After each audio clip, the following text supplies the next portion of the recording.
мен және менің жобам. Бұл әдіс сіздің алғашқы қарым-қатынастағы атқарған немесе атқару керек жұптық роліңізді, сол сияқты баламен қарым-қатынаста қандай данасыз соны анықтауға мүмкіндік береді.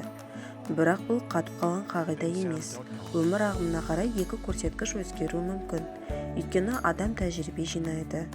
Және біртіндеп оның мінез-құлық моделі және отбасын құру моделі өзгеріп отырады. Мүмкін уақыт өте сіз бұл ұсыныстарды орындап қойғанда боларсыз. Сонымен, есімді ғана аламыз. Ондағы тек дауыссыз дыбыстардың астына берілген сандарды және жылдың соңғы санын алып бір-біріне қосып шығамыз.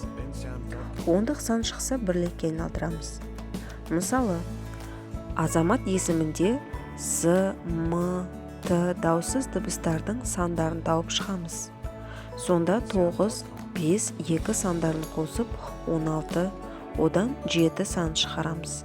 Енді 1995 жылдың соңғы санын 5-ті алып 7-ге қосамыз. 12 шығады. Оны бірлікке айналдырсақ 3 саны шықты.